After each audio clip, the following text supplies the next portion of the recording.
For example, if you're a size 4, why are you going to keep trying on a size 2? It just doesn't fit. You want something that fits because when you move around and when you, in good times and bad times, you want it to fit because if you go for a size 2, when you bend, it's going to rip, and that's not good. Hello, and welcome back to another episode of The Resilient Life with Rosie. Today's episode is the beginning of our singles series. Tune in for the upcoming ones. Let's begin. You are looking for your one. And if someone says, I'm not feeling you, it does not mean that there's something wrong with you. It just means that you don't match with what that person is looking for. For you to take it personally, where you made it as if the person didn't want you, your being, your essence.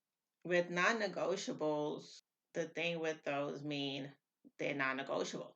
It means that until there's growth within you, not desperation, that you change the non negotiable and say, okay, I'll let that go. That was maybe built due to XYZ, whatever your reason is. Versus, okay, this guy didn't want me and I really want to be wanted. And I'm going to let go of this non negotiable because this guy is showing me that he wants me. So I will let this go. Any personal challenge that therapy could help with, therapy can provide tools to approach your life in a very different way. And that's why I'm excited to tell you about today's sponsor, BetterHelp. BetterHelp is a platform that makes finding a therapist easier because it's online, it's remote, and by filling out a few questions, BetterHelp can match you to a professional therapist in as little as a few days. It's easy to sign up and get matched with a therapist. There's a link in my description. It's betterhelp.com/theresilientlife. If you are struggling, consider online therapy with our sponsor, BetterHelp. Click the link in the description or visit betterhelp.com/theresilientlife. Also, it gets you 10% off your first month of BetterHelp so you can connect with a therapist and see if it helps you. Again, click the link in the description or visit betterhelp.com/theresilientlife. Thank you again, BetterHelp, for supporting this channel. Now back to our episode. When you've been dating for a long time, you want to be wanted and you reach a place in your life where you're ready for marriage, but yet the men you meet are not ready and they don't want to choose you for a commitment or marriage. And that makes me feel as if they don't want me, my person. But are you aware that you are not chosen because of the fact that they don't want, that you don't fit what they want? It does not mean there's something wrong with you. It's just that it doesn't fit. For example, if you're a size 4, why are you going to keep trying on a size 2? It just doesn't fit. You want something that fits because when you move around and when you, in good times and bad times, you want it to fit because if you go for a size 2, when you bend, it's going to rip, and that's not good. Here are some questions for you to ask yourself. When someone says, I don't want to be with you anymore, or I don't choose you, I choose someone else. Why are you the first one to say, I want you, I love you, I'm the one for you? I remember in my 30s, I was ready for marriage. I took a year break off of dating because I came out of a bad, toxic relationship. And I remember my mom was married at the age of 30. And to me, 30 had significance. And I wanted that age for myself. And I dated different men because I didn't want to put all my eggs in one basket like I did with the other person.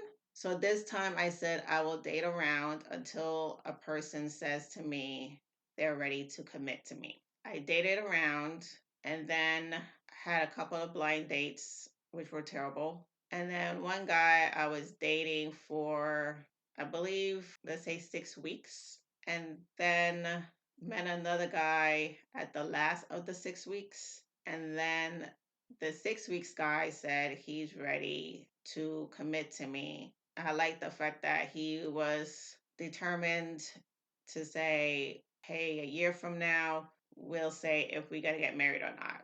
And I said, that's the lingo I want to hear. Let's go. I wanted marriage so bad that I became a person that I did not recognize.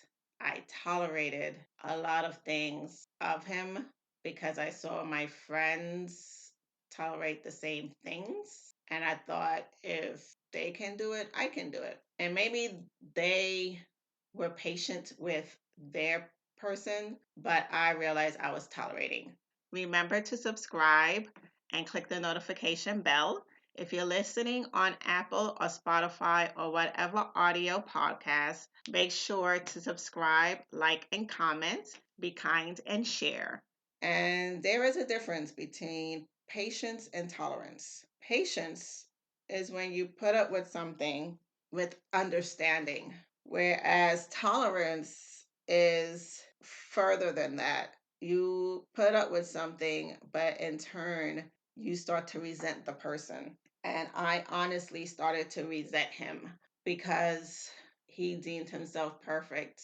And I was the one who had to conform to his image of what his woman should be like. I felt very uncomfortable, but I made my quote unquote idol of marriage more important to me than me, my person. And then I prayed to God because by then I had enough. And I said, God, I need discernment. Give me discernment. And God did just that.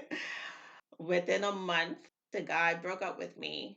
And at first, I was upset because the way I prayed to God, okay, what I meant was God gave me discernment in the sense of change him so that he could be a better person towards me. But clearly, God's discernment meant this person is not for you, and I will have him break up with you, which was the greatest thing a loving father could do, which is protect his daughter, which is me. And I thank God for that every day that he got me out of that hell. The thing with women and men who want marriage or want a relationship or want a person or change a non negotiable to a negotiable because of settling, those are all desperate vibes. How to know you're having desperate vibes? It is when you are settling, it is when you're making decisions out of rejection, out of emotions of loneliness and fear of being alone forever, and saying, I love you within 1 month of knowing a person and you don't even know what ticks them off. Of course, it sounds nice to the person hearing it. Oh, I want you. I love you. But a healthy person hearing all that will know that maybe you're not healthy because of the frequency you're saying it.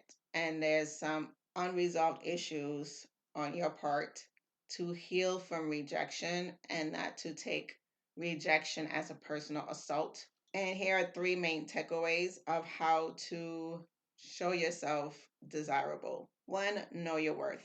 Know you are of value. We are all made uniquely, and there is someone who would love your voice. There is someone who would love your laugh. I remember I used to listen to Fran Drescher laugh, and I thought, oh my God, that laugh is so crazy. But clearly, there's someone who loves her laugh and is okay with listening to that every day.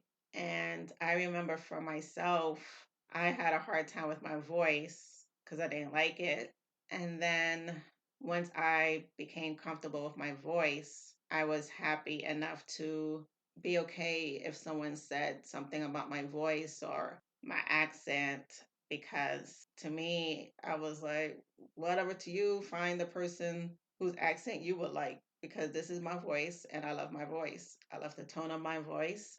I love the cadence of my voice. I love everything of my voice. And if you don't like it, find somebody else. And it deals with self love in the end of the day. Love my flaws. Love your flaws. I know my flaws. There are things of me that make me me. And if it wasn't part of me, it wouldn't be me. And You want to be with somebody who loves you for you. And even the flaws, they see them as if it didn't come with you, then it's not you. And that's when you know that person really loves you, your person. Know your non negotiables. Change them when you're mature and healthy, and see that your non negotiables were maybe made in an unhealthy space. But don't change them because you are desperate or you want to quote unquote broaden your pool of men or women. Don't settle, because when you settle, it shows that you don't have any value for yourself. And why would someone treat you as a diamond if you keep treating yourself as a cubic zirconian?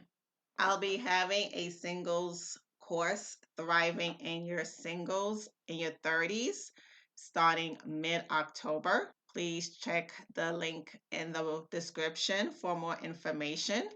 It will be a 4-week course, healing your inner child, getting fit, how to date yourself, and much more. Check the link for more information. Back to my jeans story. The person looking for a size 4 and settling for a size 2. Is it the jeans size 2 fault? No, it is the person looking for the size 4. It's me, not you. Stop chasing the size 2. Stop chasing the things that do not fit you. Stop chasing love. What's meant for you will come to you. Return next week for more of our single series. You do not want to miss it. Stay resilient.